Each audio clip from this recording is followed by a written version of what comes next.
Echeba ubi ko muso bebe ko serifunana ama serifunana alimuli alama serifunana ama serifunana boge ga bele bele serifunana significane ko jama bebe fe serifunana minungu bi bani fe pegi bolo korata serifunana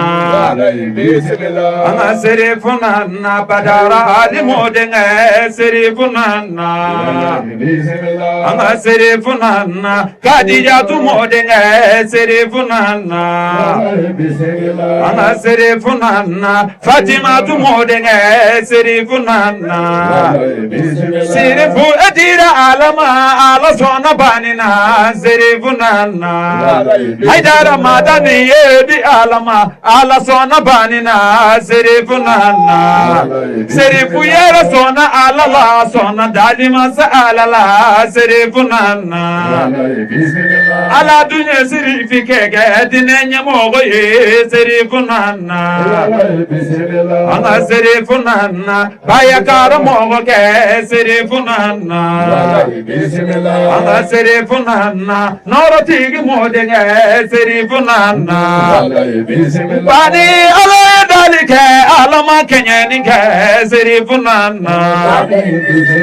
o awunda raila kebora aliula serifunana ongalo madaila sirifi ejogowa ongalo madaila boge kauga bele bele bami bani ma serifunana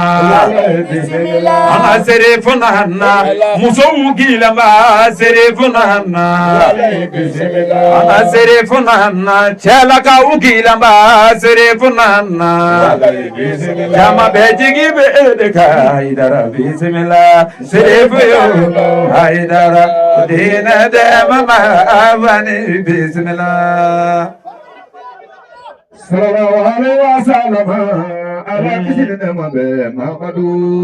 Muhammadu Baga go bagi bawle Sharif Usman madane haidara ya jamata kuliganya kuligana golame ya bani haidara hasmi ala kira Muhammadu kira noro bangenada Muhammadu kira noro bangulu ayatagara fo madani noro fla Muhammadu kira noro bangulu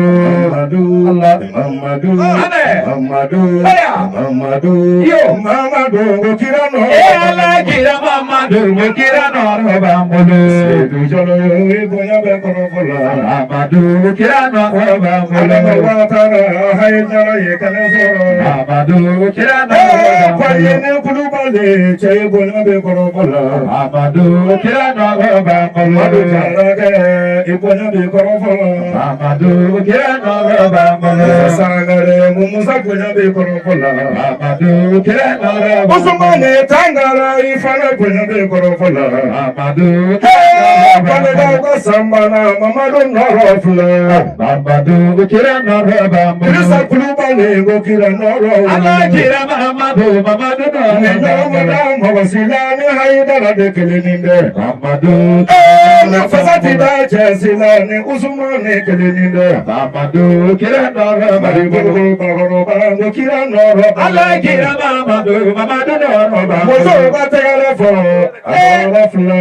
Muhammadu kira noro bangulu Shalago go kulenga me kira noro bangena Ka kule kira noro bangulu Maliki yongo kira noro bangena Muhammadu kira noro bangulu Muhammadu me kira noro Allah wele kira so Muhammadu Usumane sherifu yo Muhammadu Kono me bani defe Muhammadu Ogo beni dongudu Muhammadu Allah Monte kelengede Muhammadu Ibari yelu yo Muhammadu Naube bani defe Muhammadu Jama peki polowile Ayatolo korota sherifu Muhammadu Mono me sherifu fe Muhammadu Kema bega kulengani Muhammadu Ayatara yonjade chola Madani te kelemi wile ya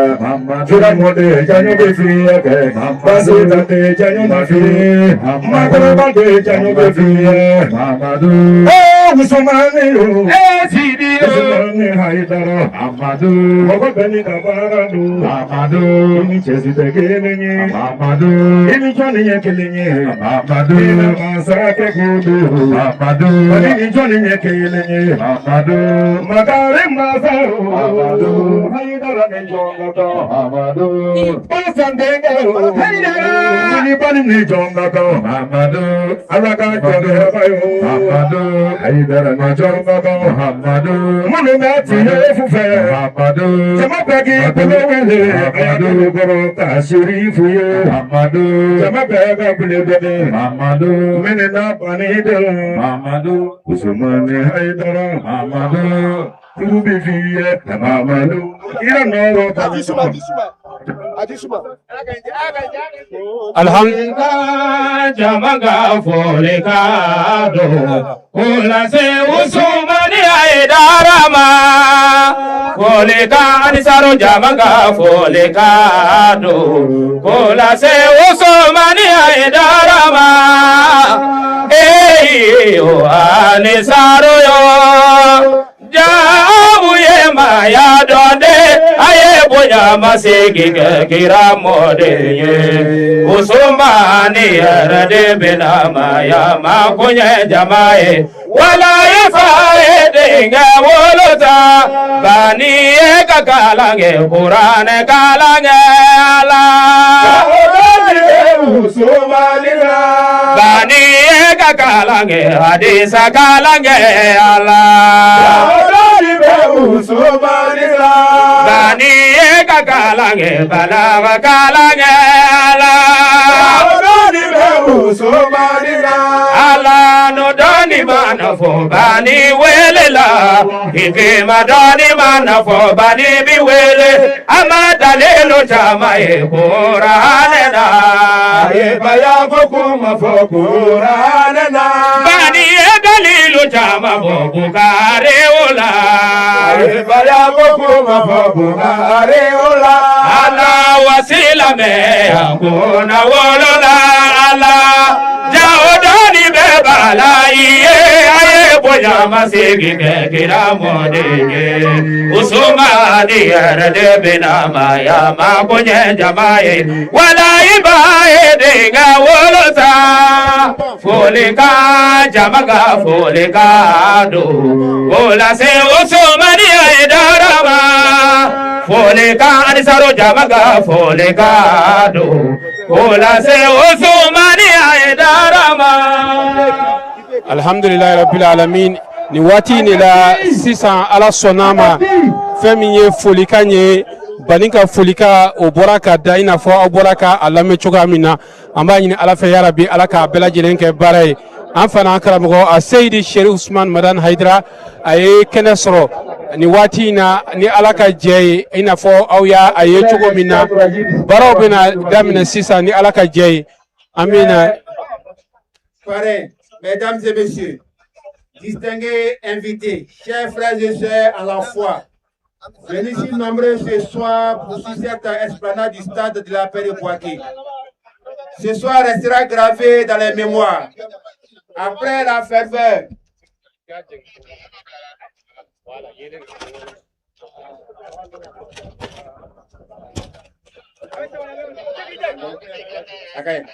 ce soir restera gravé dans les mémoires. Après la ferveur exceptionnelle du Mawlid national célébré au stade Félix Houphouët-Boigny, c'est Bouaké qui accueille aujourd'hui la première étape de la tournée de prêche de notre bien-aimé guide spirituel, Seydi Sherif Usman Madan Haidara.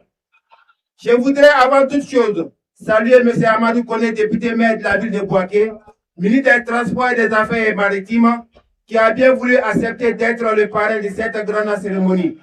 Son parrainage témoigne d'une chose simple et belle, que la foi et le service de la nation marchent main dans la main. Au nom de tous les fidèles réunis ce soir,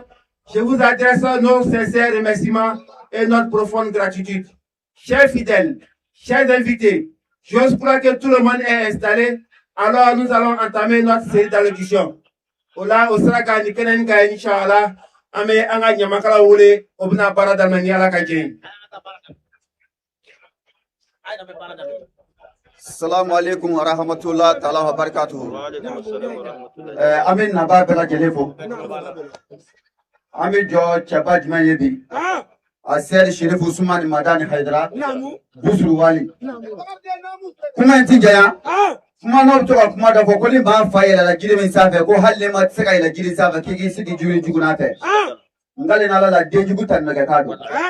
Bas mana Haidara jeli ba kali ko ne la jiri min safe. Dès que tu es fait, il fallait la grille pour la dica, d'autres qui avaient fait la passion, faire nous là. Bousouali. Non, le voignard sur Alakira Mahamadou, tu es bien belle Jelema. Alakira Mahamadou, n'y a pas Kiraya. Kiraya, tu vas aller du main, Chokolou. Aïe, Alakira Choko d'Apollo sur Sheriff Femina, à Sadi Sheriff Ousmane Madan Haidara Bousouali. Non, le fond, Ama Alakira, Ama Moda Asani, Ama Ouseni, oh, Kira Choko d'Apollo, Nago Solana.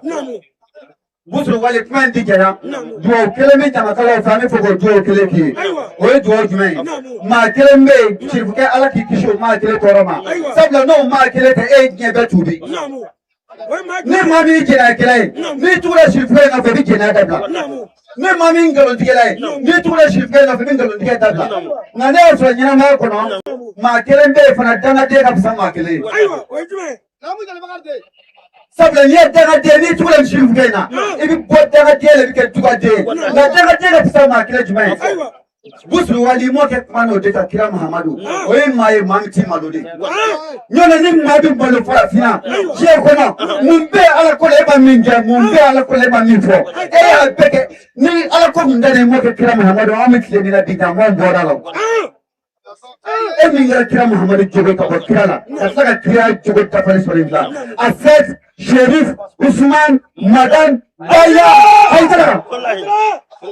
Wala dafra. Alhamdulillah. Inch'Allah, mais comment souligner? Amenanga délégué féminine ou les Keneka, Inch'Allah, avec la moussoya, allocution qui est Assa Dameli.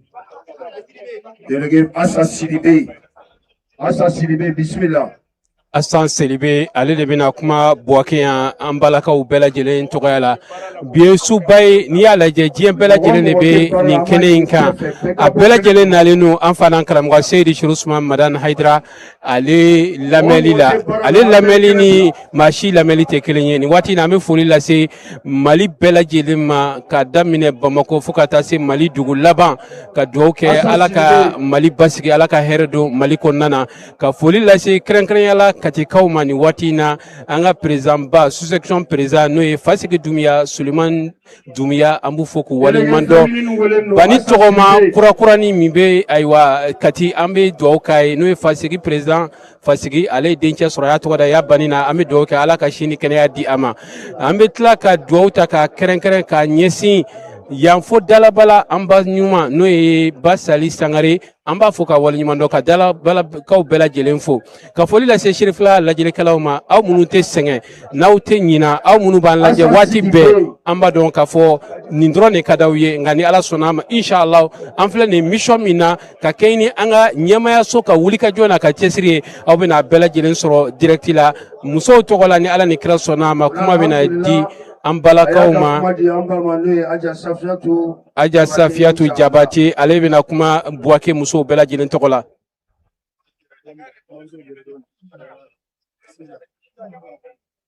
Auzubillahi minash shaitani rajim.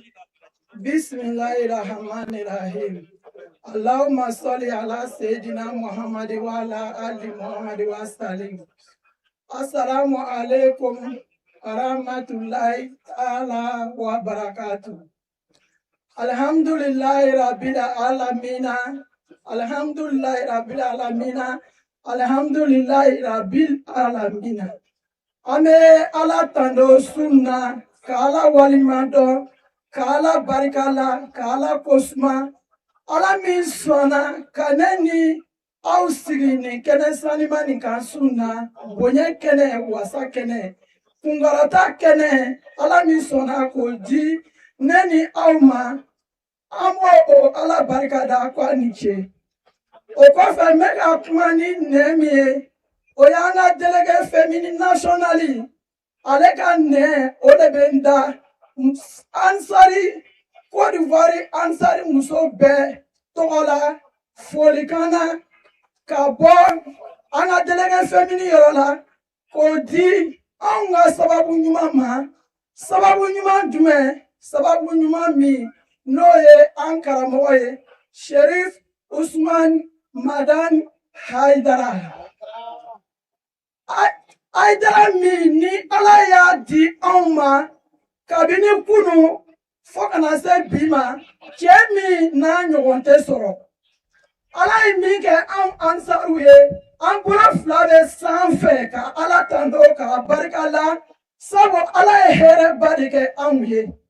kɛrɛnkɛrɛnnenya la anw musow an karamɔgɔ ye anw musow tɛgɛ minɛ k'an don alijinɛ kɔnɔ an b'a fɔ k'a ni ce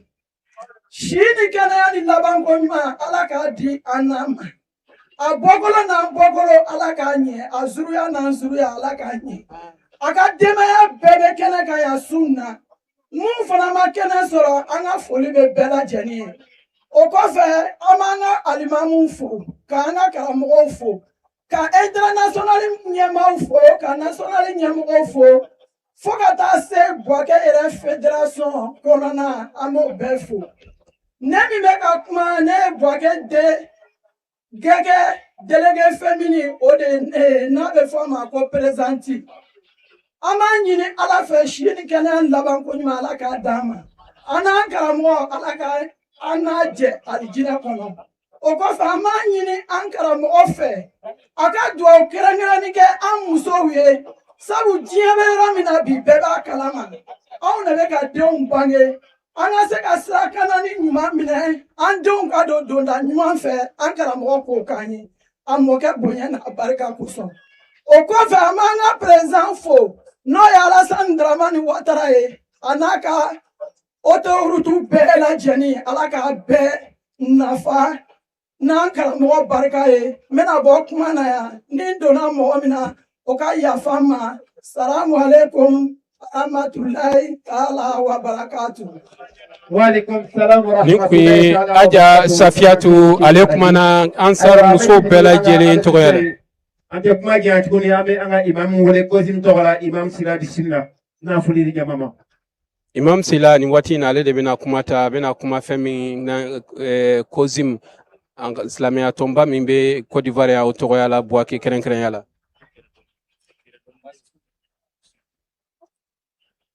أعوذ بالله من الشيطان الرجيم بسم الله الرحمن الرحيم الحمد لله رب العالمين الحمد لله الذي بنعمته تتم الصالحات ثم الصلاة والسلام على سيدنا وحبيبنا ومولانا محمد المبعوث رحمة مهداة للعالمين وعلى آله ومن تبعهم بإحسان إلى يوم الدين. الحمد لله. Aywa an bɛ jɔyɔrɔ min na an bɛ jɔyɔrɔ saba la Côte d'Ivoire Kozim tɔgɔ la ko Fesi tɔgɔ la Cheikhna Ahmadu Hamahullah ka kalandenw tɔgɔ la an bɛna nin degilalaso saba in de kɛ o tumana an bɛ foli daminɛ jamana ɲɛmɔgɔw u fo o kɛra sababu ye ka nin hɛrɛba min ɲɛsi ka na Côte d'Ivoire ma n'o ye a Sheikh al-Imam Alhaji Usman Madan Haidara a ka bisimila jamana in kɔnɔ Kuzimu ko a ka bisimila Usman Jakite Imam Usman Jakite Abidjan Kuzimu tɔgɔra o ko a ka bisimila Alhaji Bajawari Touré Bouaké kɔnɔ yan o ko Alhaji Imam Sheikh Usman Madan Haidara ko a ka bisimila Cheikhna Ahmadu Hamahullah ka kalandenw tɔgɔ la ko Usman Madan Haidara ko a ka bisimila Bouaké kɔnɔ o tumana an ka ɲɛmɔgɔ minnu kɛra sababu ye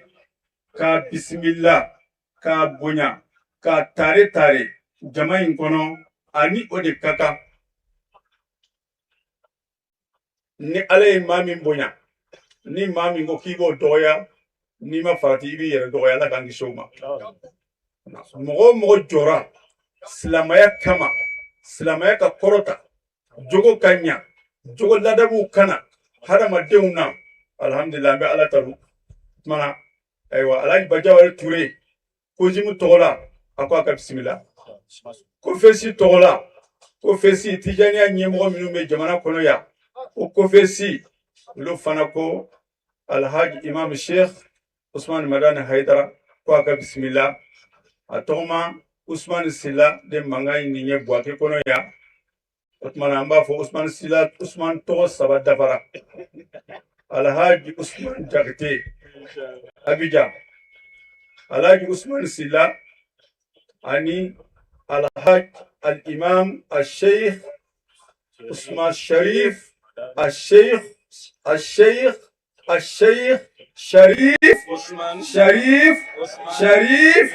Usman Madan Haidara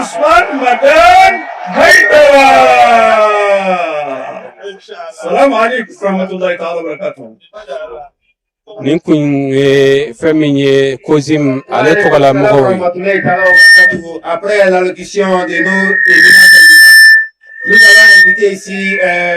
notre honorable député Bema Fofana, premier vice-président du conseil régional Inch'Allah. Honorable, vous avez la parole. Honorable Bema Fofana, premier vice-président du conseil régional. ni waati in na fɛn min ye honorable premier vice président ale bɛna kuma ta. A'udhu billahi minash shaitanir rajim. Bismillahir rahmanir rahim. Wassalatu wassalamu ala rasulillah. Bikoni, Sheikh, ante fɛ ka foyi fɔ.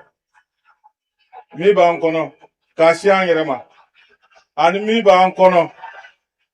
ka si jamana ma ani mi b'an kɔnɔ ka si duniya ma a bɛɛ b'i kɔnɔ. Dɔw k'an ɲa jamana ye, dɔw k'an yɛrɛ ye, dɔw kɛ président ye, dɔw kɛ Côte d'Ivoire ye. Ala ka i si n'an si, Ala ka jɛ. A ka to b'o kan sala Muhammad. ale ma kuma janya a ko ko bi ko foyi t'olu kɔnɔ olu mago b'a la dɔrɔn dugawu de ka kɛ Côte d'Ivoire ye kɛrɛnkɛrɛnya la dugawu ka kɛ Buwake bi diɲɛ bɛɛ de mago bɛ Sherifkɛ ka dugawu la o la an b'a ɲini Ala fɛ sini kɛnɛ Ala k'o di an ka Sherifkɛ ma an ka Sherifkɛ sɛgɛnbali ɲinanbali. On nous signale la présence du consul du Mali, notamment l'honorable Daou Abdul Karim, Inch'Allah. Nous lui souhaitons la bienvenue. Olani Ambolay, mesdames et messieurs, le parrain de cette grande cérémonie, monsieur Amadou Kone, ministre des Transports et des Affaires maritimes, n'a pu se joindre physiquement à nous ce soir. Retenu par ses lourdes charges au service de la nation, mais fidèle à son engagement constant avec notre association, il a tenu à se faire représenter parmi nous. Ainsi donc, j'invite ici le représentant du parrain, notamment monsieur Baro, monsieur Dabo Salif. Nous lui demandons de venir au micro afin de lui d'adresser la bienvenue à ses invités. Monsieur Dabo Salif ale de bɛna kuma kɛnɛ in den fa kan. O la ka hakɛto ɲini kɛ an taar'u fɛ an bɔ yɔrɔ na k'a fɔ ko san finna o la an bɛna nin kɛ inshallah allocution labɛn ni Ala ka jɛ.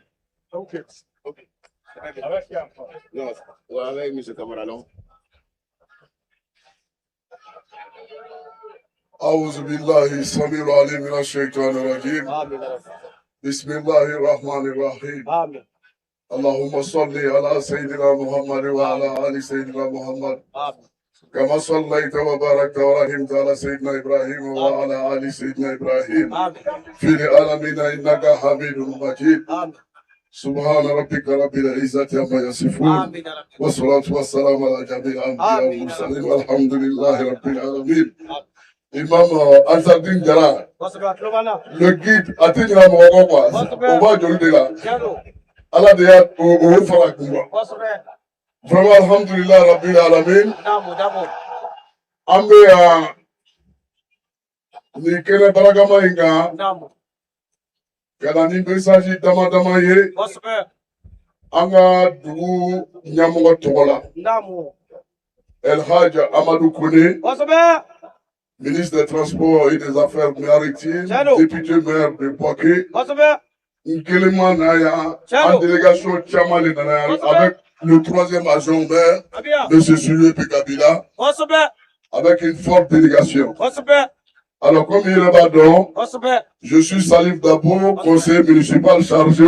des cultes à la mairie de Boaké. Domi Angra Imam Djara Ayamwole Kabonya Dama. Ako Deouga Djoumna Aleraba Karama, Inch'Allah. Niye Anga Kodi. Ame Sherifufu. Ako Nyumalo Kunu.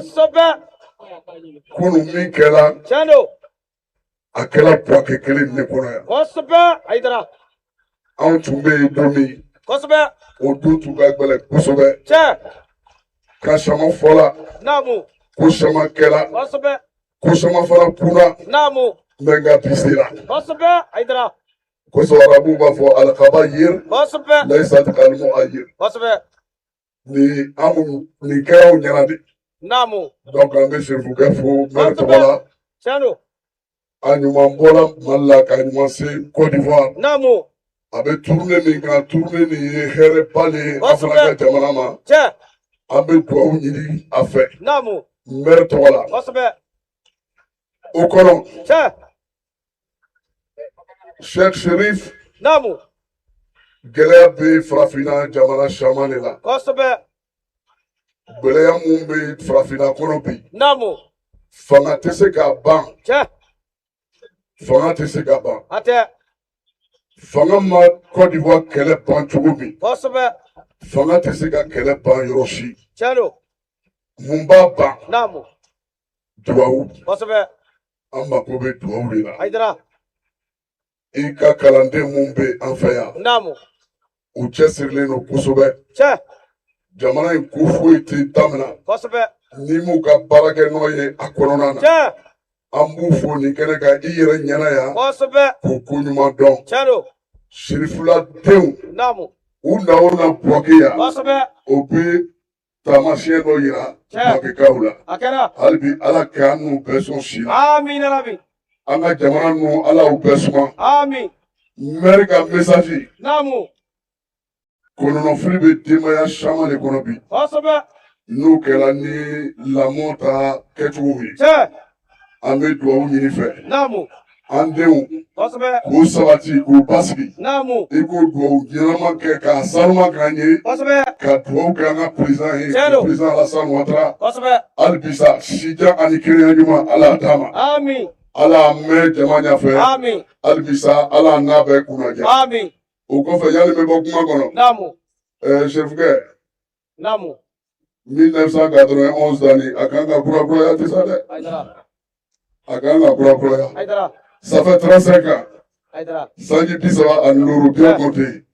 Alhamdulillah, wa sallallahu ala sayyidina Muhammadin nabiyyu rahmati wa kashifil ummati wa ala alihi wa sahbihi ajma'in. Subhana rabbika rabbil izzati amma yasifun. Wa salatu wassalamu ala jami'il anbiya wal mursalin walhamdulillahi rabbil alamin. Iyaka na'budu wa iyaka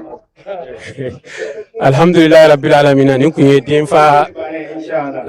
ayo ame akato nyini antuya fongo ni allocution la bain nyamo ya encore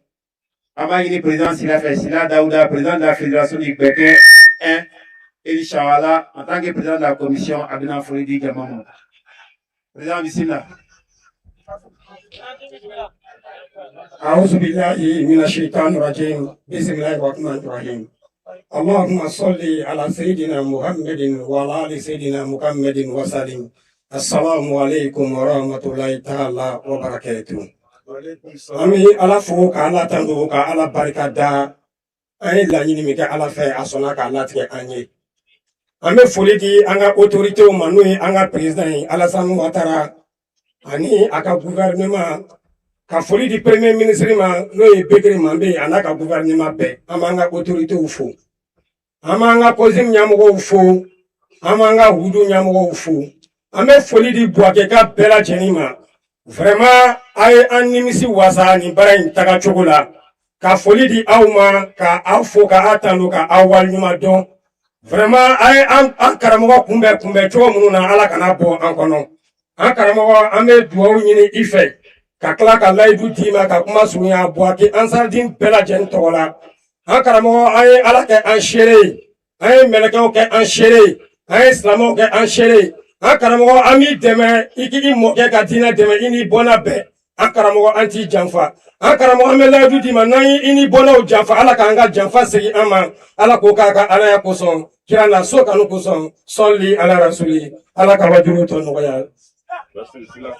sila ale kuma na ansar bɛɛ lajɛlen Atakbi jeunesse Abeba. Aïwa, on a une bonne nouvelle. Jeunesse a réclamé. Qu'on a Sedou, Asset, Shérif, Iba, Aïdara. Quand il dit qu'on a folie, comment il était GPP, directeur général du paradis, Inch'Allah, qu'on a folie du jeunesse. Atakbi! Atakbi! Atakbi! DGP. Sherif Suman Madan Haidara Kakoué Kabakoui an karamɔgɔ Seydi Sherif Iba Haidara jeunesse ko ko cɛkɔrɔba tɛ wajulu daminɛ ko fa ka na a nin funanŋɛni ka ko ye kabako ye dɛ DGP o dɔrɔn de bɛ mɔgɔw da Iba Haidara Sherif Iba Haidara wasi bismillah khaliki lezi mala qulubana bil iman Allahumma salli ala Muhammadin wa ala ali Muhammadin wa sallim amma ala fuka ala wal iman don mi fulla se Buwake bɛɛ lajɛlen ma mɔgɔ ba fɛn fɛn nana ni kɛnɛ in kan mi fulla se ya rabbi ala ka bɛɛ segin hɛrɛ la ka fulla se Jamiyatul Ansarudine ma olu min y'an karamɔgɔ wele kana nin kɛnɛ in kan an ɲini ala fɛ ala ka kɛ barajiw yɛrɛ o kɔ tɛmɛnen kɔ ka jeunesse yɛrɛ fo kosɛbɛ Buwake ne yɛrɛ ka dugu ye ni nana jeunesse bi bɔ kosɛbɛ mais a bɛɛ bɛ kɛ karamɔgɔ ka bonya de kama parce que ni y'anw bonya ni an bɛ bonya ko Haidara den de don donc n bɛ bonya kɛ jeunesse bɛɛ fo u kɛra n fɛ n fa kama ya rabbi ala ka k'u bɛɛ lajɛlen fɛ ala k'u sago d'u ma ni ala sɔnna n b'a dɔn karamɔgɔba yɛrɛ bi yan n ye min fɔ a ye ka kɔrɔ don n b'a dɔn mɔgɔ si tɛ taa yan ni bɛɛ m'a ka billet ta donc bɛɛ k'i labɛn ni ala sɔnna billet bɛ ta a ye taa dɔɔni-dɔɔni de Haidara yɛrɛ de a ye taa dɔɔni-dɔɔni salamu aleykum a Seydi Sherif Iba Haidara ale de bɔra ka dakuruɲɛ fila fɔ ni waati in na a ka calew ye n'o ye jeunesse ye. Avant de céder la parole à celui que nous attendons tous, sachant que Seydi Sherif Ousmane Madan Haidara n'est pas un simple prédicateur. C'est un homme dont la sagesse ne se mesure pas en années, mais en âme touchée, en vie transformée, en cœur égaré ramené vers le droit chemin. Guide spirituel respecté, il a consacré sa vie entière à une seule mission, faire aimer le prophète Mohammed sallallahu alayhi wa sallam. Rappeler aux hommes la beauté de leur foi et s'aimer la paix, là où régnait parfois la division et l'oubli. Sa parole est douce, mais puissante. Son enseignement est simple, mais profond. Il ne parle pas pour impressionner. Il parle pour guérir, pour guider, pour élever. Ce soir, c'est cet homme-là, ce guide béni, cette référence spirituelle dont la renommée dépasse les frontières qui honorent Buwake de sa présence. Je laisse le micro ici à Oustaz Diatta Ibrahim Konaté pour introduire notre guide éclairé, Inch'Allah. Diatta, bismillah. An karamɔgɔ Ibrahim Diatta ale de bɛna kuma ta wudu bɛɛ lajɛlen tɔgɔ la. أعوذ بالله السميع العليم من شر الشيطان الرجيم بسم الله الرحمن الرحيم. Cher maître et guide, cher papa, tes disciples, imams et prédicateurs au sein de Wudu, à travers ma modeste personne, vous dis merci. Merci pour la confiance retrouvée. Merci pour l'effort fourni. Merci pour l'amour partagé. An bɛ mikoro di karamɔgɔ ma. An bɛɛ min nɔgɔtɔ sigilen don ka ale de ka kuma kɔnɔ. I ka kalandenw ko k'i fo. I ka sɛgɛn anw b'a tɔnɔ kan. Karamɔgɔ i nani i na kuma na. Wa fayita wa bida'ul hawadisi kadida zulumatuha. karamɔgɔ ni kuma na ni kuma ina silamaya bɛ kɛ di o kuma an bɛ mikoro di karamɔgɔ ma a ka kuma an ye a k'an ka yelenw tugu a k'an ka limaniyaw kurakuraya karamɔgɔ ala k'i to an ɲɛ ala k'an yɛrɛ to i kɔ i ka denbaya ala k'u sabatilen to i ka kalandenw i ka jama ala k'u k'i sago ye sɔli ala rasuli assalamu alaikum warahmatullahi ta'ala wabarakatuh. Waalaikum salam wa rahmatullahi ta'ala wa barakatuhu. Ni wati ni na kuma bina di an fana an karamɔgɔ ma a Seydi Sheikh Usman Maran Haidara.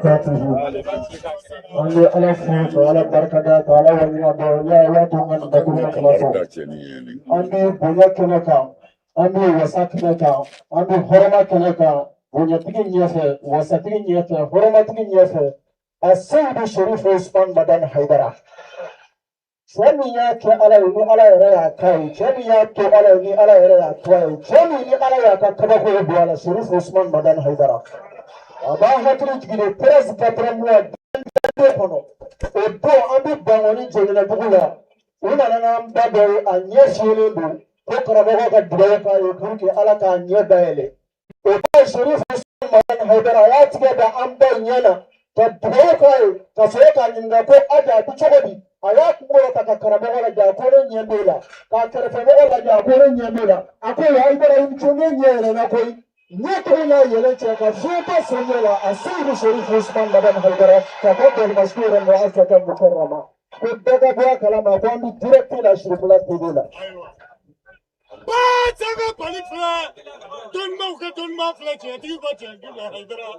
balga ti Haidara Salari tigi Haidara, Doni tigi Haidara, Fajmante, Amewa Sonie, Fajmante, Amewa Sonie, Mani Kunawolo, Amewa Sonie, Faratana Kunawolo, Amewa Sonie, Faratana Kunawolo, Amewa Sonie, Wakuntan Hakwata Hakat Bantinu. Ilan Batina Kena Zahuka, Basani Damabi Kowa Ambilame. Ite Hasiye, Haidara.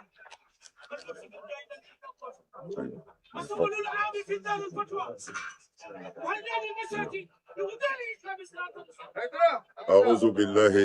السميع العليم من شر الشيطان اللعين الرجيم. بسم الله الرحمن الرحيم والصلاة والسلام على من لا نبي بعده سيدنا محمد وعلى آله الأطهار وصحابته الأخيار عدد نعم الله وإفضاله. آمين آمين. وبعد السلام عليكم يا جماعة المسلمين والمسلمات. وعليكم السلام ورحمة الله تعالى وبركاته. أجرا. أسلموا. نعم. أنسندي لينكو نسيتجي على تقو بركماي. ani an solile ko ala ka kira ka n'o ye Muhammadu ye sallallahu ta'ala alaihi wasallam an bɛ an ka foli ɲɛsin aw bɛɛ lajɛlen ma mɔgɔ mɔgɔ se i yɛrɛ se nin kɛnɛ in kan Buwake yan ala k'aw sara hɛrɛ la an ka foli fɔlɔ an b'o ɲɛsin an ka jamana ɲɛmɔgɔw ma ka daminɛ président de la république a n'a baarakɛɲɔgɔn bɛɛ lajɛlen Côte d'Ivoire an ka foli b'u ye ka na se Buwake yan ɲɛmɔgɔ minnu bɛ yan marakɛlaw ɲɛmɔgɔw an ka foli b'u bɛɛ ye n'an bɔra yen an karamɔgɔ minnu bɛ yan an ka limamu an ka mukaddamu an ka khalifaw an ka foli b'u ye an nisɔndiyara kosɛbɛ hakili la bi ye le 2 ou le 3 le 2 8e mois 2026 an bɛ Buwake balɔntanyɔrɔ la o la an bɛ fɛ ka min fɔ wajuli banna hakilila jigin dɔrɔn de bɛ yen silamɛya man ca o fɛn min ka ca o de bɛ mɛn ka fɔ mɛ fɛn min man ca i bɛ mɔgɔw hakili de jigin bi wuladena antagara amita alimami bafo aye en reçoit au cap bureau là akara niso jaddaye ani bonyani karama surprise mais nkera ye a chama ngala belebele mi o islamé o ka nyon kanu ye ani boake dine nyemo ka nyomine anu ka ke nyon fe Allahu akbar haydra anya soro suna mo be yenindo ka farata bolo toka be nyon soro ye ka yira ko islamé o ye kelenye islamé o be fala o be bala Allahu akbar o nuso jako bay o de islamé je shetane kumina se islamé ona ni yoro indela kango do nyoma kan fara Allahu akbar me ka sura anga qur'ane ya alladi namu qur'ano ko islamé o ayben naw farala afanga bi doya Allahu akbar jugu bi se awla Allahu akbar o yelemene ba fo de kona kera nyokon fe ne ala ba o deme abise alhamdulillah almamba amba fo aylamne ambi anga suna alimami fo kanga suna nyemo fo kanga folise anga turuku bema Tijaniya, Kadiriya, Shazaliya, tabulu mana ke fen islamé la. Anga foli be abe. Allahu akbar, be lamine, idra. Ni be kelede. Famu de bi fonyongo, kuma do fochikola. Ala kira sallallahu alaihi wasallam. Wassalim. Ka baloleto. E karamogo ye nin fuye o ye suna karamogo ye e karamogo ye nin fuye o ye tijaniya ye e karamogo ye nin fuye o ye kadiriya ye e y'a dɔn fɔbaga si ni si tɛ kelen ye mais ne fɛ ka fɔbaga kelen dɔrɔn de fɔ e ye min yɛrɛ nana ni diinɛ ye El Mustafa ala kira sallallahu alaihi wasallam don dɔ la a ko sisan aye dugu dɔ fɔ sahabaw ye a ko sahabaw ma aye wuli an ka taa nin dugu in na lazara ti seli fiyewu fɔ ye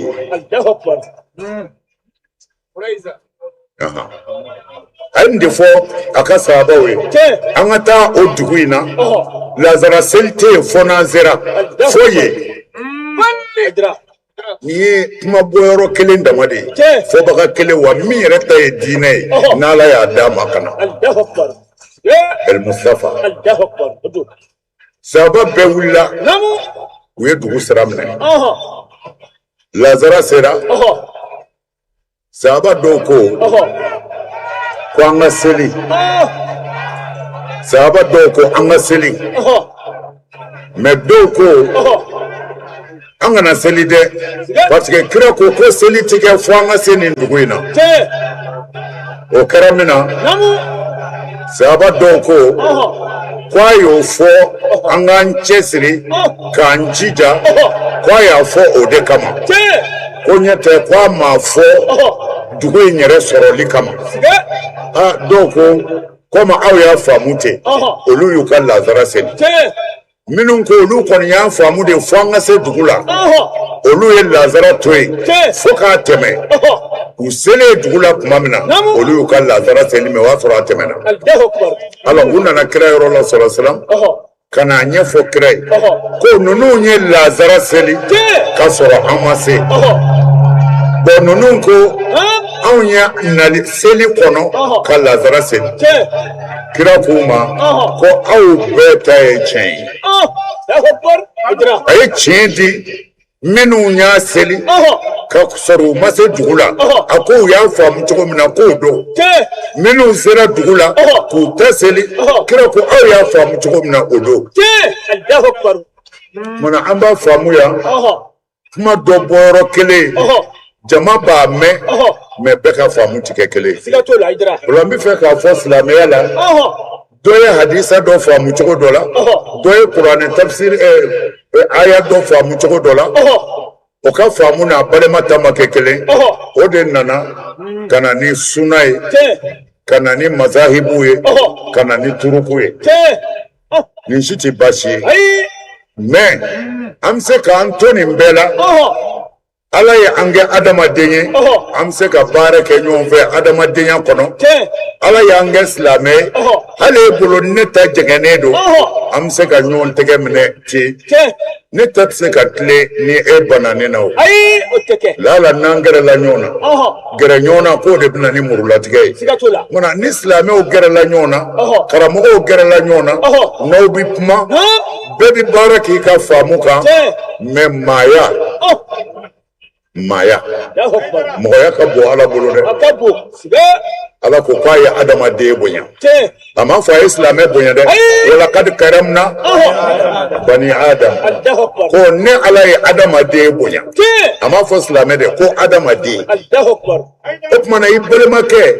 jango n'a bɛ diinɛ kelen na fo ka faamu dɔ ye ɲɔgɔn cɛ n'a farala ɲɔgɔn na aw k'an ka da la ko setanɛ sera o la setanɛ sera o la dɛ a sabatilen don an ka hadisaw la mutawatir k'a fɔ alakira wulila k'i jɔ su dɔ ye a tɛmɛntɔ silamɛ bi su bonya ni su bɛ tɛmɛ silamɛ bi wuli k'i jɔ fo su ka tɛmɛ su kama tɛ dɛ k'a yira su somɔgɔw la anw tɛ su in dɔn anw t'aw yɛrɛ dɔn nka dekun b'a kan an b'a partager an yɛrɛ jɔlen filɛ ka fara o kan ça fait diinɛ tɛ diɲɛ kɔnɔ taabolo si tɛ yen min ka ɲi ka tɛmɛ silamɛya kan silamɛ bi bɛɛ mara bɛɛ n bɛ fɛ ka mun fɔ alakira sɔlɔ sɛlɛm a wulila k'a jɔ sahaba yɛrɛ wulila su in tɛmɛnen dɔw ko kira ma ko mina wulila ko nin ye yahudiya de ye c'est à dire ko silamɛ tɛ quoi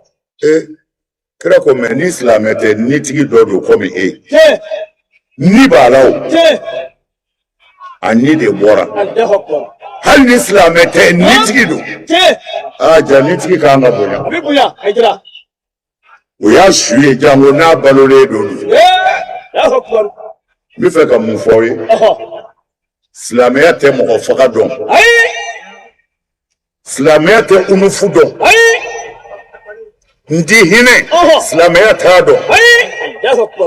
n b'a fɔ ni dalilu de ye anw ka kumaw ni ayidara ko tan mɔgɔ bɛ fili mɔgɔ bɛ fili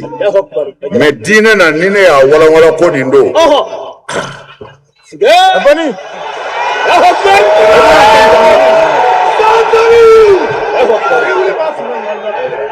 et puis ne ti kuma aw fɛ loka la n ti foyi fɔ a y'a ti min faamu diinɛ ye ala ta de ye karamɔgɔ ta tɛ quoi ala kira sɔrɔ silam n'a sɔrɔla a kun ka farin komi anw a bɛ mɔgɔw nɛni komi anw a bɛ mɔgɔw dɔgɔya komi anw kira yɛrɛ tun tɛ se ka balo yɛrɛ jango a ka diinɛ ka cari wari t'a kun kɛlɛden t'a bolo hali u ka so u bɛ min don don dɔ a ka gɛlɛn o bɛ se ka na kɔnturu a fa n'a ba kɔnturu diɲɛ bɛɛ ka tila ka réussi o bɛ se ka kɛ ni fanga ye o bɛ kɛ ni mun fanga ye a ye mɔgɔw mara de a ye kafiriw gɛrɛ a la o bi dulɔ mun k'u fa ka na kira ka so fa a b'u bisimila kafiri bolisɔnw n'a ye kuranɛ aya fɔ bolisɔnna dɔw b'u janga yɛlɛ la f'u b'u da u kɔ kan n'u bɔra e ko cɛ kun bɛ ka mun fɔ de ko e m'a dɔn e y'a ka kuma in faamu o ye nin ye manamanakanw de ye sa cɛ an ka taa n'an yɛrɛ mais u bi nin fɔ kira tulo b'a la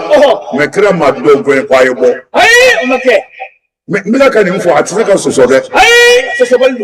Ah non, kalanko t'o la dɛ hali ni arabu nana a b'a bila yan.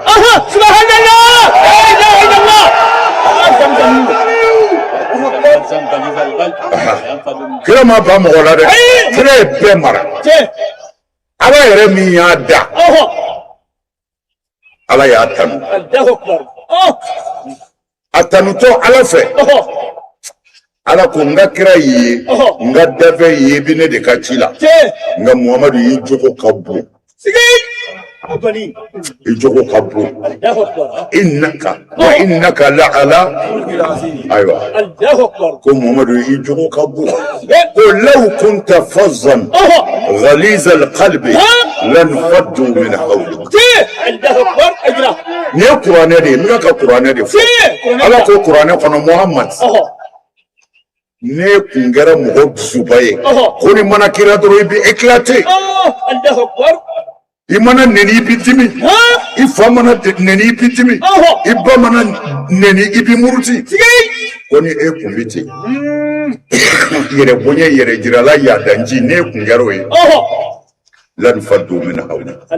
ko bɛɛ kun bɛ taa k'i kelen to Ala yɛrɛ de ye kira fo tan quoi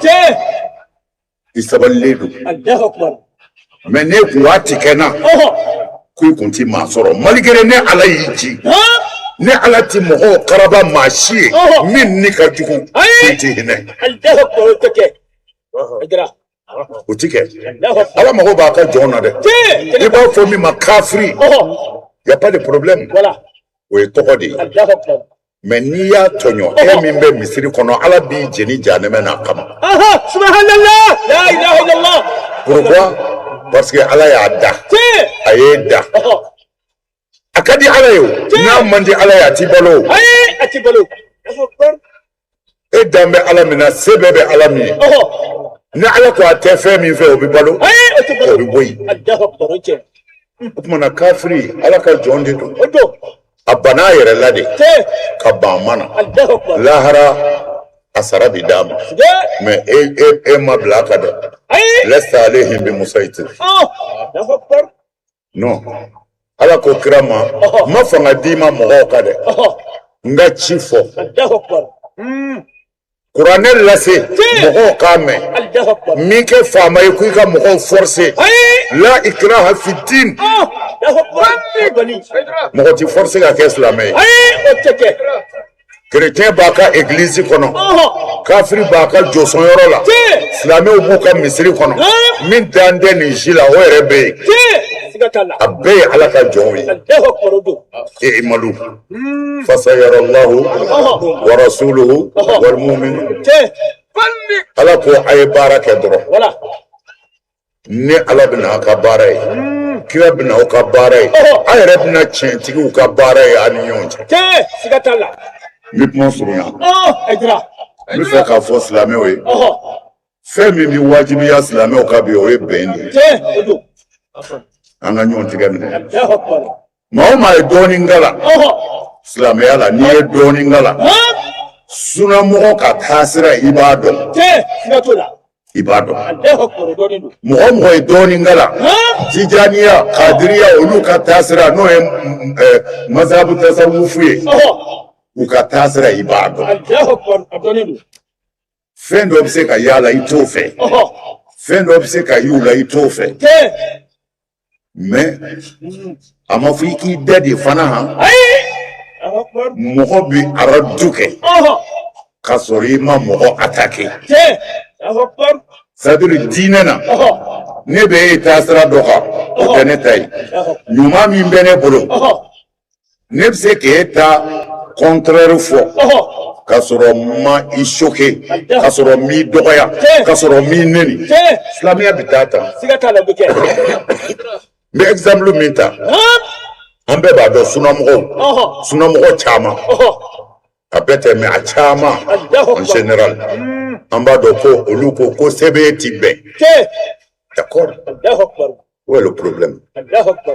mais ne ko a bi bɛn ne b'a n ka sɛbɛn a ditɔ ye ma n b'a fɔ hɔn sɛbɛn bi bɛn n bɛna ni n ka dalilu ye mais min ko ati ben ntale neni min ko ati ben ntale dogoya mais ne min ko abi ben ne bi nga dalu di ngo fe moma ko adalu ye ni qur'ane kono wal makra kapmana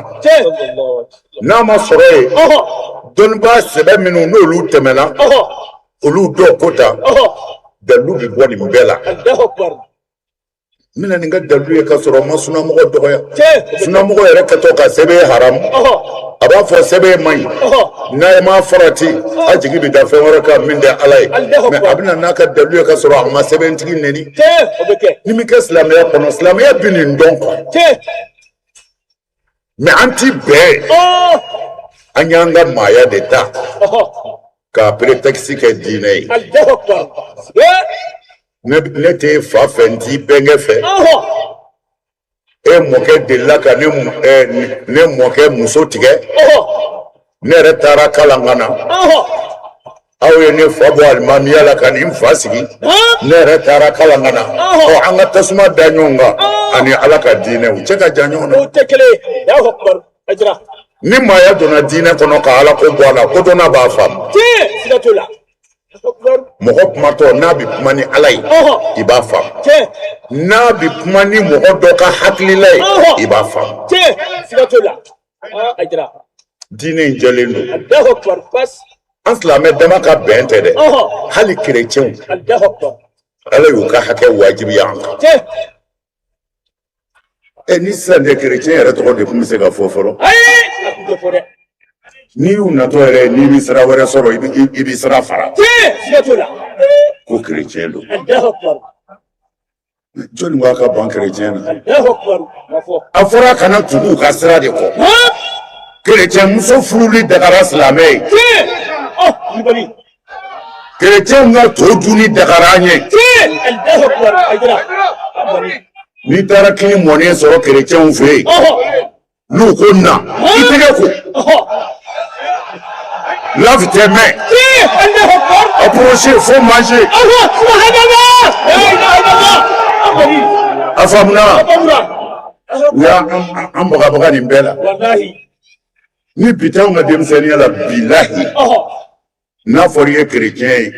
Ina undi be kare kono. Allahu akbar. Mais c'est faux. C'est faux. Aba anga Qur'ane bien. Qur'ane ya irana. Chrétien ndama tere. Hali kafiri boli sonaw. Ko ale ala mambali. Anga nyumanya kuye. Kake ladriye uye. Nu ka toro mase ama. Allahu akbar. Mogo ka kelema se aw ma dina kama. Dina kama de ko. Ni mogo mi ye muru ta ka marfata a konte silamɛ fɛ n b'a faga olu ko tɛ mais ne ye chrétien ye n ka église bɛ n bolo an yɛrɛ ka misiri b'an bolo ne ye bolisɔnna ye n bɛ n ka boliso kɔnɔ anw b'an ka misiri kɔnɔ ala ko a ka tɔɔrɔ kana se u ma tant que u ma tɔɔrɔ se a ma a y'u dugaya n'a y'u banabaatɔ ye sira kan a y'u taa ka mobili la a ka taa n'u ye dɔgɔtɔrɔso la n'a y'a sɔrɔ kɔngɔ bɛ chrétien na walima kɔngɔ bɛ bolisɔnna na min ka tɔɔrɔ ma se silamɛya ma ko malo bɔ yɛrɛ ta ka d'a ma i k'a balo an ka diinɛ y'an bila nin de la mutashajijunaw bɛ yen ko gɛlɛyalaw bɛ yen cɛnikɛlaw bɛ yen umalaw bɛ yen ouais mais attention attention n bɛ fɛ ka min fɔ an karamɔgɔw ni silamɛw ye umalaw bɛ yen silamɛya juguw kɛlen bɛ ka mɔgɔ dɔw de organiser k'u labɛn ni y'u y'an cɛ la u bɛ arabukan mɛn ka tɛmɛ an kan u ye kuranɛ durusi u bɛ seli mais u bilalen don ko a ye silamɛya nege bɔ mɔgɔw la a k'a tiɲɛ mais mɔgɔw t'u dɔn bɛɛ b'u filɛ silamɛ ye parce que u y'an ka dulɔki don u b'an ka misiriw kɔnɔ mais u cilen don mais n'i ye hakili sigi i b'u dɔn karamɔgɔw cɛ la mɔgɔ maa ti ɲuman fɔ kafiri don Mao makwabna ni toroy kana ni toroy ka se islamo ma ou bien ka se chrétien ma ou bien ka se bolisona ma minga toro ti se islamo kafiri do ujira de jide undo Allahu akbar ajra manil farq Allah manil muhi Allah manil nasir Allah manil kafi Allah manil wahhab Allah manil wadud Allah wahid la ilaha illallah muhammad rasulullah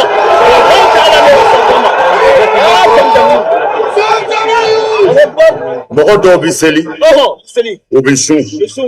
mais ala kira y'a fɔ sɔrɔ salam foyi t'u ye u ka sun na f'u ye kɔngɔ mun dɔw bi si ka seli mais kira ko foyi t'u bolo u ka seli la ko fo u y'u yɛrɛ sɛgɛn ka si u ɲɛna saba fɔra ko o saba in de pɛridilen don ala y'olu pɛridi a fɔlɔ fɛn saba bɛ yen olu pɛridi la c'est à dire ni yɔrɔ t'u bolo quoi a fɔlɔ ye jɔn ye kelbu soyid fɛlɛbɔ wulu i bɛ taa ni wulu ye kungo la i b'a ci ko a ka sɔzan minɛ a bi boli fo a bɛna sa ni sɔzan sɔrɔla e ni muso b'a a dun wulu ti foyi sɔrɔ a la a t'a sɔrɔ a filanan albakhil mɔgɔ min ye baara kɛ ka ɲani ka wari fara ɲɔgɔn kan k'a to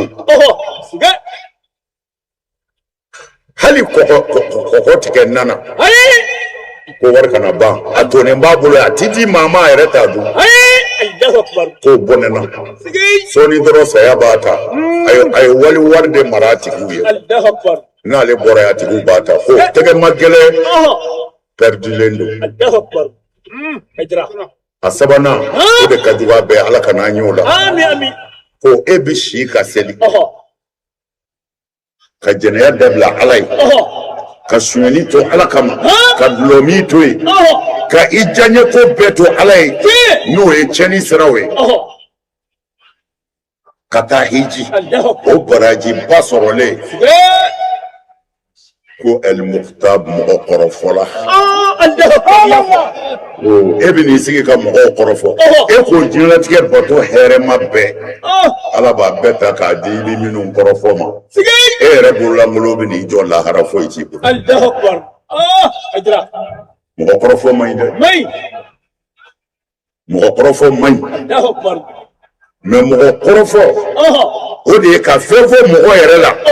a b'a la koyi nka n'a y'a mɛn a t'i diya ye a bɛ fɔ o de ma kɔrɔfɔli denni ne y'a ye dɛ a ka surun dɛ a bɛɛ kelen ku bon n'a y'a mɛn a t'i diya ye mais o ni mɔgɔ ɲɛfɔ tɛ kelen ye ne ye dunan ye ne nana Buwake ne ko an karamɔgɔ Sila ma a ko ne ye muso dɔ ye a bɛ na taa nin ka di ne ye n bɛna ɲini furu la Sila ko jɔnni don n ko Jɛnɛba a ko muso jɛman in ko wayi a ko karamɔgɔ nin to yen sariya la a bɛ fɔ o ma mɔgɔ ɲɛfɔ karamɔgɔ n t'i ka muso ye a dɔnnen don ni tulonkɛ ye mɔgɔ ɲɛnama tɛ dɛ wa a ba yɛrɛ ta a fa bonya dɛ kuma bɛɛ ba bɛ fa in furu malika hali o don a kun y'a don kaso la ka mɔgɔ ɲɛ f'u ye k'i yɛrɛ ta tiɲɛ kan sariya la o ni kɔrɔfɔli fana tɛ kelen o de la Jabir bin Abdullah n bɛ fɛ ka n ka kuma kun cɛ ni nin ye denmisɛnw bɛna o a ka fɛn bɛ n bolo yan n bɛ tila k'a d'a ma a ka fɛn bɛ n bolo yan n bɛna d'a ma n bɛ fɛ ka mun fɔ sisan Jabir bin Abdullah kira ka sahababa dɔ don ale de solila ka don Seydina Ali kan a ko Seydina Ali ma a ko n ye sogo dɔ kɛ a kɛn bɛ ka n kabakoya Seydina Ali ko Jabiru ma a ko o ye mun sogo ye a ko a fɔlɔ ye mun ye ne sogora ka misiw de ye misi belebelebaw ani misi jalaniw mais n y'a ye misi belebeleba ninnu olu bɛ ka misi jalaniw de si a ko o kɔfɛ n ye boli dɔw ye boli de n'an b'i jɔ Alakira ka buguba kalanyɔrɔ la a bɛ ka kuma tasuma bɛ ka bɔ a da a ko o kɔfɛ n ye nakɔforo dɔ ye jardin a nɛɛmalen don kojugu nga a bɛ kɔ min kɔnɔ kɔ jijalen don ji foyi tɛ kɔ kɔnɔ a ko o kɔfɛ n ye banabaatɔ dɔw ye banabaatɔw de wulilen don u bɛ ka taa nɔgɔya da kɛnɛbaatɔw ye a ko o kɔfɛ n ye tapi dɔ dulonnen ye sani dugu cɛ tapi an bɛ seli tapi min kan n y'o dulonnen ye sani dugu cɛ buzan minnu b'a la mɔgɔw dulonnen don a buzanw na mɛ maa si yɛlɛlen t'a sanfɛ a ko o kɔfɛ n ye kɔnɔnin fila ye olu fila porokotora ka bɔ u ma segin bilen Seydina Ali ko a ma a ko Ala ye sini nata de yira i la a bɛɛ Ala ye dɔnni min di Seydina Ali ma diinɛ dɔnni dama kun tɛ Ala kun ye kabako dɔnniw d'a ma Asadulahi al-Ghalib Abul Hasan wal Hussein Ala k'u kama hɛrɛ k'an ye amin Ala sɔn a kana kɔrɔtɔ ni Ala ye min nɔgɔya an b'o fɔ a la an bɛna tila ka waati miniti fila de kɛ ka fɛn dɔw fɔ Ala ye miniti fila ka kuma Ala fɛ ka sɔrɔ ka Fatiha ta ni min bɔra o la Buwake kaw an n'o laka ni ɲɔgɔn ye yan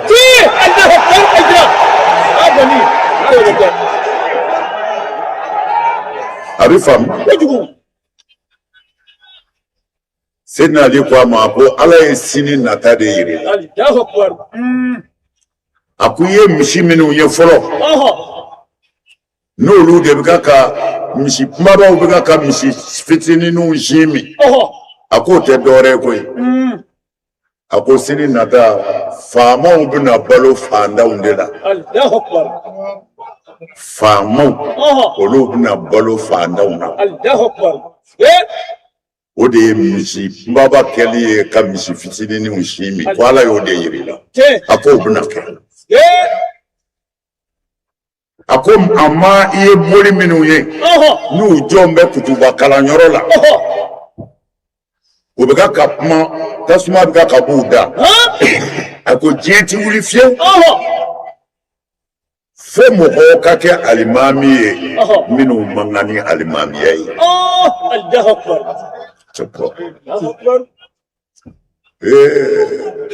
c'est-à-dire n'i y'anw ka diinɛ ɲɛ dɔn i bɛ da la quoi mais n'i y'an ka diinɛ mɔgɔw filɛ n'Ala ma far'i kan i bɛ bɔ a la nin ye tiɲɛ ye dɛ Seydina Ali ko cɛw bɛna jɔ minibaru sanfɛ juma kutuba kalanw na wajuliw la ko o don olu man kan ni alimamiya ye fiyewu ko nka o bɛna kɛ ko wa foyi tɛ b'u da tasuma kɔrɔ u bɛ mɔgɔw su ka kɛ ɲɔgɔn faga de kan u bɛ mɔgɔw su ka kɛ balimaya tigɛli kan u bɛ mɔgɔw su ka kɛ dangadenya kan u bɛ mɔgɔw su ka kɛ baɲɔgɔnna kan k'o bɛna kɛ a kɛra anw tile la dɛ nin kan ka dɔ fara anw ka Ala danaya kan a ko o kɔfɛ i ko i ye jardin dɔ y'a nugulen don kojugu a fleurs ka ɲi a yiriw falen cogo ka ɲi yiri nɛɛmalen don mais a bɛ kɔ min kɔnɔ kɔ yɛrɛ jalen don ji t'o la f'o bɛ pɛrɛn a k'o ti dɔwɛrɛ dɛ k'o ye sini karamɔgɔw de ye sɔɔni karamɔgɔw hali a ti mɛn u bɛ na n'u ye kuranɛ da i ɲɛ na n'u ye kuranɛ aya kalan i bɛ kasi se foyi t'i ye ɲɛji bɛ bɔ jardin ka ɲi jiri den ka ɲi jiri bulu ka ɲi n'u ko qala rasulu sallallahu alaihi wasallam n'u ko alakira ko arabukan de ka di wa a fɔcogo de ka ɲi wa cɛ yɛrɛ da de bɛ se a fɔcogo la wa ko i bɛ kabakoya kojugu a nɛɛmalen don jardin nɛɛmalen don mais a bɛ dugukolo yɛrɛ min kan ko ji t'o la o jalen don fɔ k'a pɛrɛn o kɔrɔ ye min bɛ ka k'a fɔ a dunge tɛ a bɛ se a fɔko la a b'a dɔn mais a kɛbaa tɛ dugukolo jalen don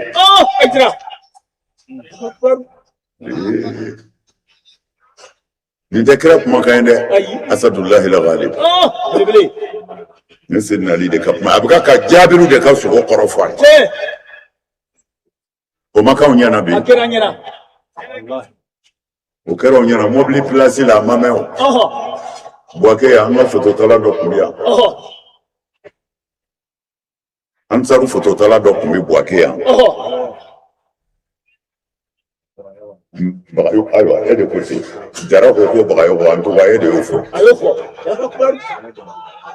a ka denbaya tun bɛ Mali la a bɔra yan ka taa Mali la place la misiri dɔ bɛ yen fototala in donna yen a ka denbaya bɛ école de la a bɛna denbaya ka nécessaire d'u ma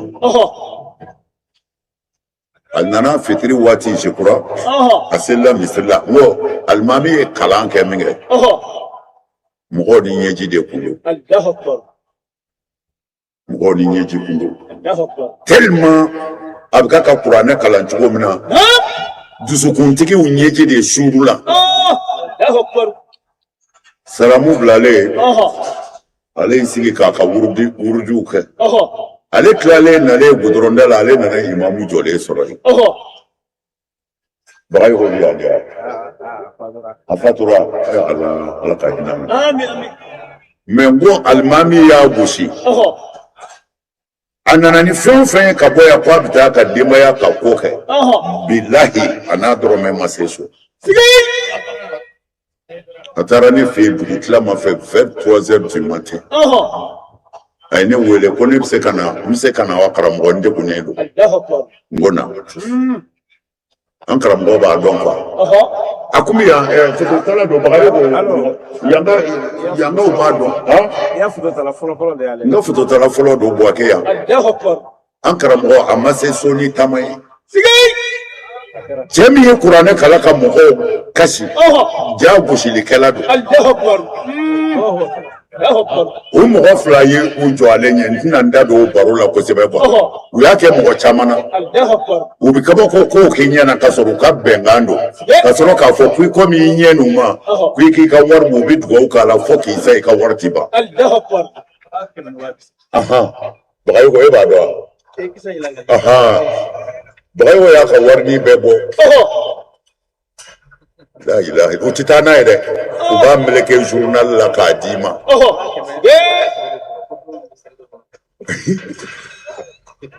ka sɔrɔ ka fɔ Bagayogo ma k'a ka hinɛ mɔgɔw la dɛ ko n'a ye wari in ta a ka hinɛ yatimɛw ni muso cɛndaw na fɔlɔ fo ka sɔrɔ k'a dunni daminɛ Bagayogo taara k'a ka minɛnw bila ka don ɲɛgɛn na ko a b'i ko a sigasigara a ma ko dɛ a tilala ka segin ka na wari in lajɛ a y'a sɔrɔ foyi tɛ charbon kɔ Jara y'a fɔ ɲɛna sisan k'a fatura o tuma na e ye nin kuma in ye yan c'est-à-dire jardin nugulen don jiri feere ka ɲi jiri den ka ɲi jiri nugucogo ka ɲi mais a bɛ dugukolo min kan ji t'a la a jalen don fo k'a pɛrɛn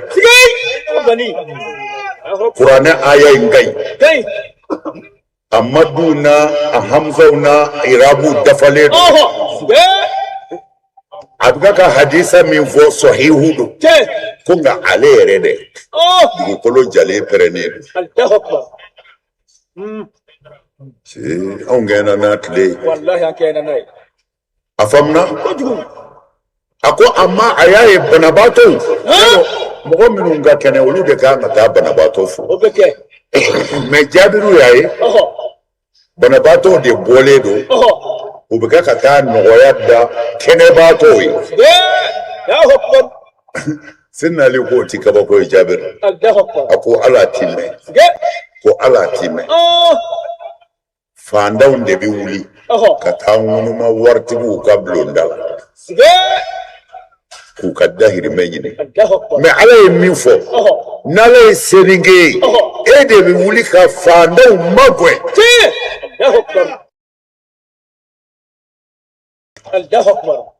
ni e yɛrɛ ma se i bɛ mɔgɔ ci malo bɔrɛ 2 ta i ka taa di karisa ma mais non karisa a ti d'a ma de ale de bɛ wuli ka n'i deli kɔngɔ bɛ na n fa ko diɲɛ ti wuli fiyewu fo fandanw de bɛ taa ŋunuma waritigiw ka da la a kɛra anw ɲɛna dɛ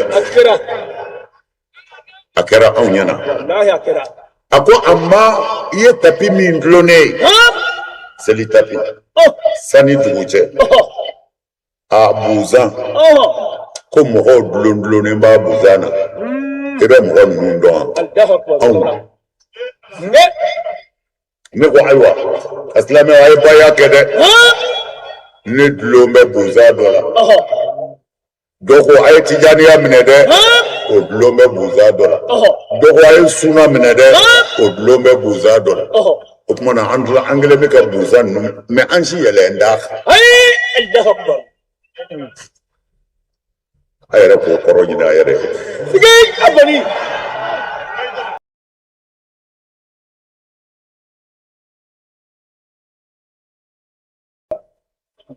k'a bɔ kuma na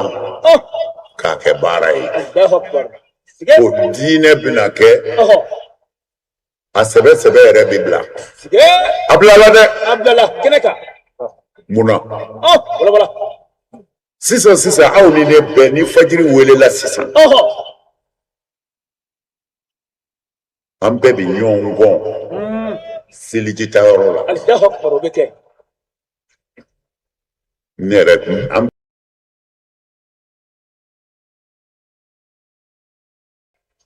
kelen ka sosi de bɛ yen bi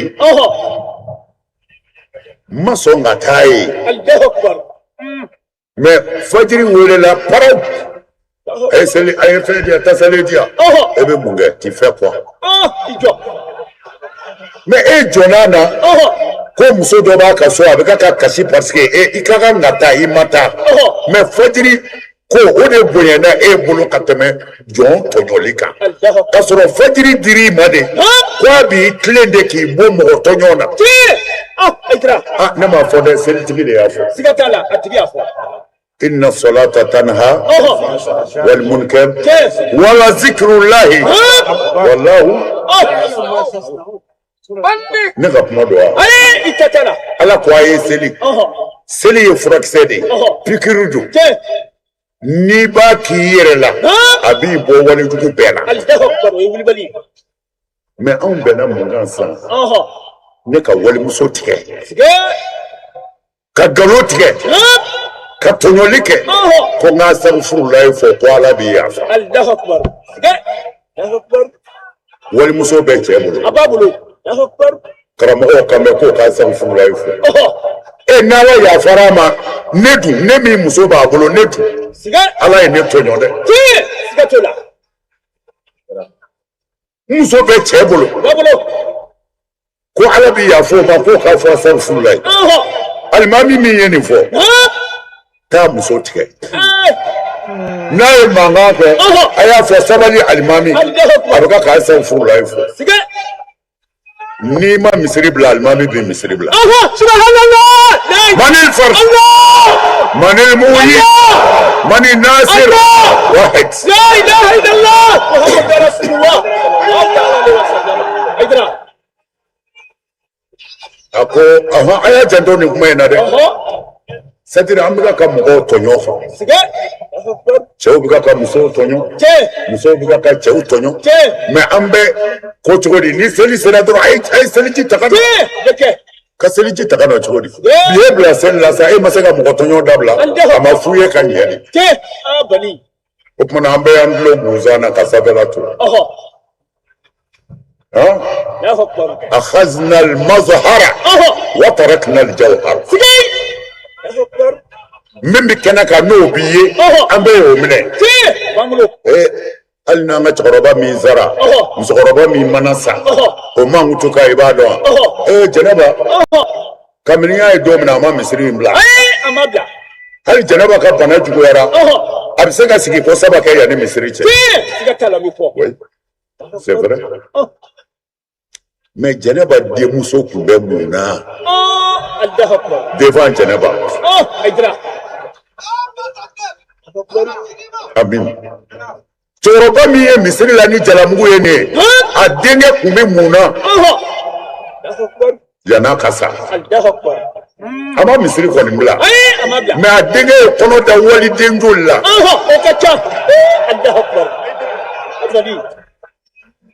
o tuma ale ka seli kun ye mun ye a bɛ fɔ o seliw de ma ko birika wuli birika wuli ni seli tɛ kelen ye dɛ birika wulilaw bɛ yen selilaw bɛ yen ka mɔgɔw tɔɲɔ walimuso tigɛ dabalijugu kɛ mɔgɔ la ka walinafolo détourné ka waliden tɔɲɔ ko asafurula e bɛ misiri kɔnɔ tumana jɔkundaw ka misiriw la galo don galo don Astaghfirullah ye tiɲɛ astaghfirullah tiɲɛ don dɛ mais sarti joli b'a la a sarti fɔlɔ yanni k'a fɔ astaghfirullah Seydina Ali de y'a fɔ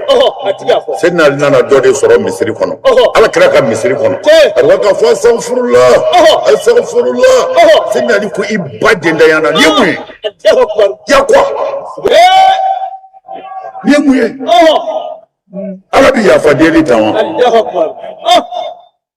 cɛ nana yɔrɔ la ko ne b'a kɛ tan ko waati kɛ tan a ko Seydina Ali ma astaghfirullah bɛ kɛ cogo di a ko a fɔlɔ astaghfirullah de kɔrɔ ye Ala mi yafa ɲini i fɛ alors ko yanni ka yafa ɲini i bɛ min na n'o man ɲi f'i yɛrɛ ka da la ko nin man ɲi kelen filanan wa n pɛrɛnna n bɛna dabila fila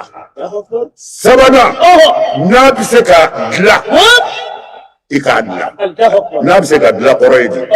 i ye waliwari suɲɛ i ye namara kɛ mɔgɔ dɔ la i ye nkalon da dɔ la mais e nimisara i bɛ fɛ ka segin f'i k'a lajɛ n'a bɛ se ka dilan ni min bɛ se ka dilan fo ka dilan fɔlɔ dɔw tɛ se ka dilan koyi walimuso tun bɛ ne bolo ne siranna ne tubira ko n bɛ segin Ala ma ka t'o cɛ nɔfɛ a cɛ i bɛ yafa ma non o tɛ se ka dilan dɛ n'Ala ma far'i kan i b'i ko wɛrɛ wuli kun o tuma na ko n bɛ min na a man ɲi n pɛrɛnlen don k'a dabila n ye min tiɲɛ n bɛna dilan ni i sɔnna ka da o la ka jɛn ni o ye ko o tuma i bɛ sɔrɔ k'i ɲɛsin Ala ma ko Ala yafa ma parce que i nimisara i y'a dɔn a man ɲi i pɛrɛnna k'a bila i ye min tiɲɛ i pɛrɛnna k'a dilan o tuma de i b'a fɔ astaghfirullah ka nimisa i ka kɛlen la n'o ye jurumu ye i ye Ala kota ja min da ni kan i bɛ sɔrɔ ka o tɔɔrɔ koya d'a kan Ala bato la astaghfirullah ti fɔ ten dɛ an kɔlɔsi astaghfirullah hasidi astaghfirullah dabalijugukɛla astaghfirullah cɛnnikɛla iribaduna faama fantantɔɲɔna e bɛ mun astaghfirullah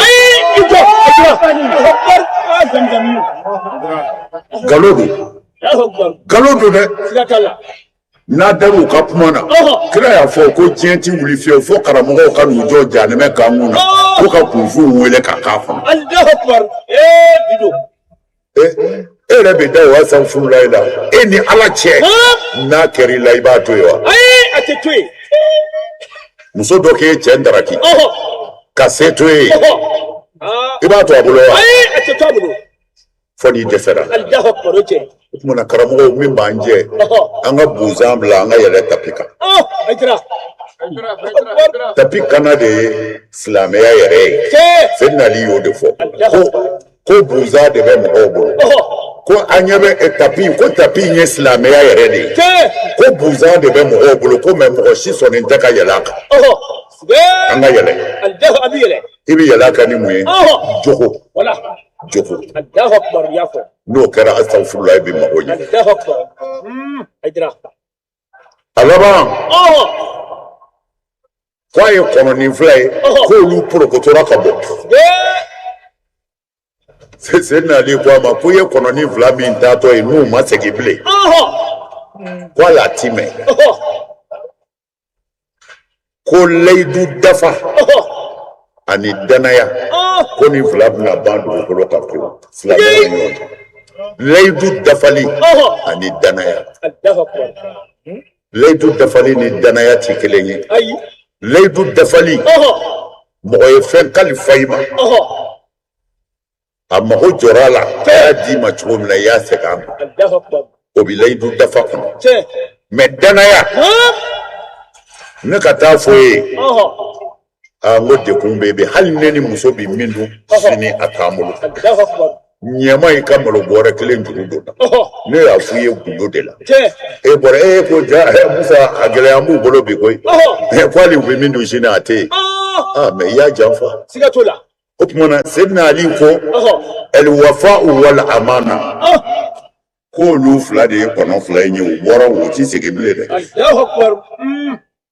wuti segible Allahu akbar mi fa ka ni kaseti nu la me inshallah abilame mo ko nege ne do de sigay shetane sedan chamana de Allahu akbar amga ka kojugu beke ko astaghfirullah wallahi ubga ka nege ni ko ni ni wurdi nge kulo wala shetani kale eti jeni sigay ati jeni yafo sinji tigala ti jeni kulo wala shetani kale abejini Allahu akbar hasidi kulo wala shetani kale oti jeni bejini abani wali muso tigala kulo wala shetani kale oti jeni obejini Allahu akbar muso mi bi ba chela dilala sigay chebi makari ko beke Allahu akbar dalu fe tabulu ko chebona ka sanga wuli tige sigay chebi to makari ko la nala ma fara chega abike jene akele Allahu akbar ayere ba do muso ka seliti mina ka shunti mina abi fe fe ke ala magotala sigay chebi fana ya muso to sono muso mago ba chela Allahu akbar shetami dawo wara kono Allahu akbar abani non droit me ta si fatigué je vais me coucher un peu là Allahu akbar au moment ça faut 8h ça subhanallah la ilaha illallah Allahu akbar muso bito hina to ko bela ale fale nanao Allahu akbar muso bito hina to ko bela fabi ni ka jena yake Allahu akbar ni fajiri ko Allahu akbar o mo modelu debi wuli ko ay ta saledia karamo ay tiyo fo ko fuwi Allahu akbar aidra mo ko sengana sigatola ni de cheni muso ya mi ma nfe o ko jugo e irta saka jigi soro dobulo amaraledu ati saka muso dama fiew sigay wal ma saka muso be dobulo ati saka jigi dama fiew Allahu akbar ka baga mara ka soro a perite Allahu akbar ko ebi jigi da alijinat sigay hake jugu ba de be mara ba be na mara ba che Allahu akbar ke sa so mo do bakando hali bakan kama arabi jeni janame kono ay hadisa mutawatir do laje mutawatir do laje minye japma sirini japma sara abi sele abi shu akan na folo be ka islam ya deme me ala kira ko abi janame kono parce que ay japma maltraité japma sigay zamzam yu alors ni mo mi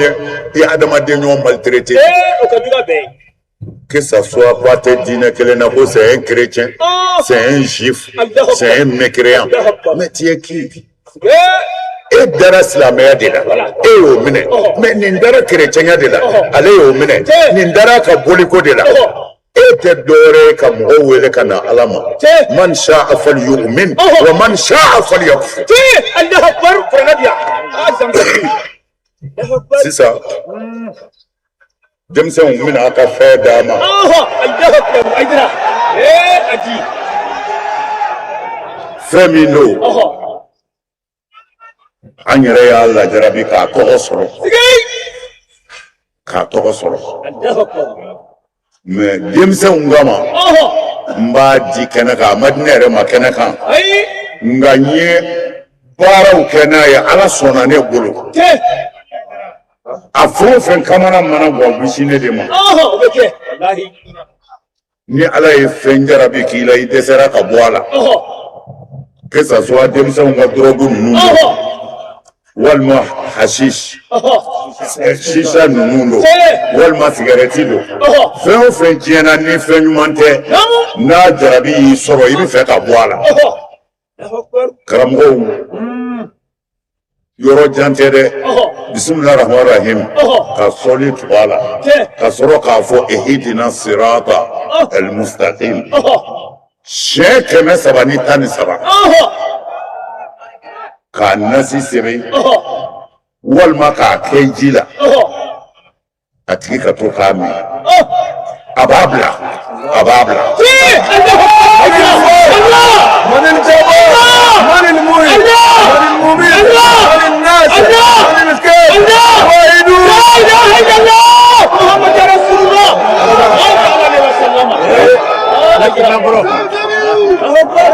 denmisɛnw a ka kado ye nin ye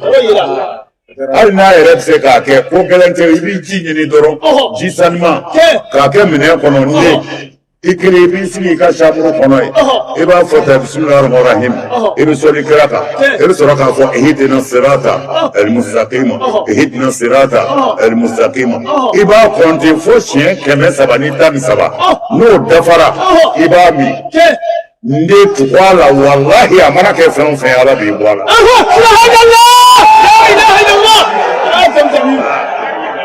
Amin. Nin kɛnɛ in kan Buwakɛkaw an nisɔndiyara kojugu fulaw y'an bonya kadɔw y'an bonya bosow y'an bonya bɛɛ tout le monde a sara bɛ ala bolo mais a ye mankan da an b'an gɛrɛ ala la an bɛna gɛrɛ ala la miniti 2 hami o hami bɛ min na minnu bɛ tubabukan na a y'a f'u ye tubabukan na ko an ka nin ɲɛsin ala ma e bɛ mun fɛ an ka jira ala la sisan dans 2 minutes an bɛ fatiya ta mais ni min bɔra a la a yɛrɛ n'a fɔ ɲɔgɔn ye yan u ko an ka laada bɛ yen ko an ka o kɛ fɔlɔ n'o ye baya ye layidu 6 kira ko ni maa o maa y'a ta i ti jeni n'i y'a dafa jeni cogo t'i la o tuma na an b'o o kɛ ala n ti 2 fara ala kan n ti 2 fara ala kan n ti jɛnɛya kɛ n ti sonyɛli kɛ n ti n den faga n ti namara kɛ n sen kɔrɔ n t'a kɛ n bolo kɔrɔ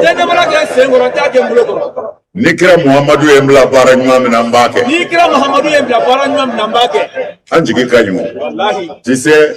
denmisɛnninw de bɛ ka baya kɛ les jeunes minnu ka kan ka tiɲɛni kɛ olu de bɛ ka layidu ta ala k'a n'u dɛmɛ denmisɛnw a bɛ ŋaniya siri a b'a ka sini nata fɔ ala ye bɛɛ k'i ka ŋaniya siri min cɛ kɛn bɛ k'a tɔɔrɔ min muso kɛn bɛ k'a tɔɔrɔ min bɛ cɛ ɲini min bɛ muso ɲini min da ye wari ye min bɛ fanga ɲini min bɛ kɛnɛya ɲini an bɛ k'an ka ŋaniya siri mais bɛɛ b'i da de ne miniti 2 ma a ti kuma an bɛ kuma ala fɛ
Alhamdulillah.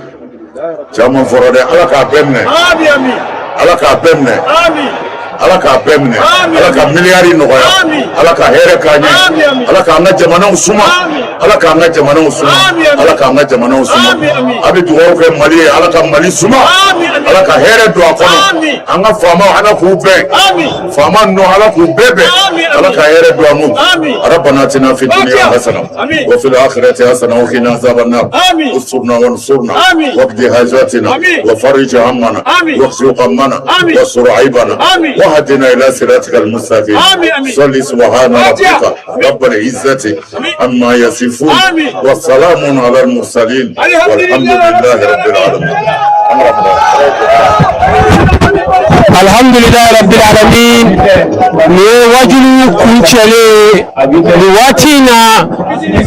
wake wajulu ni akunchele ni watina ni alaka jey ganyini kuye femi asabatira ni aka seka jemuga mbola jele la je dirati la sheriff la ni watina ula ame folita ka anyesi bela jele ma mo de be ke ye ni wajulu la je ame do ke alaka ani awdeme ka foli belebele la se anga équipe mundia ka damine ka nyema woba no Zakaria Dembele ame damine fo ka wala nyando ko fe Adama Koulibaly o fara nga cadre bade amba fo ka wala nyando ka femi Mohamed Kone ka fala fo ka wala nyando ani Issa Jara kata se ya bambama ni bela jere Chérif Laka reporter ni o divaria ame do ko ala ka ni deme ka belebele fo ne dakwari buya Koulibaly amba fo ka wala nyando ka do Issa Laka bara imbenye adena deni kuna di sababu nyima ne anga direction ka dan na anga DG Bala Ousmane Sogore kata se anga technique nyemo ya soma kata se Mohamed Keita na ka jama bela jirema ambu befo ku wala nyando Alhaji Ousmane ka afoka wala nyando ya fo murba bugula ka demba bela jiren fo wati na anteni na Adama Koulibaly ko ka foli la se be mashala Koulibaly kata se kochema ni bela jiren be ko koy ambu fo ku wala nyando amba play ame mi ko la se Alhaji Ousmane kan mani ala sona ma inshallah barato ame nyoto ame do ke ala kambe wa assalamu alaikum wa rahmatullahi ta'ala wa barakatuh.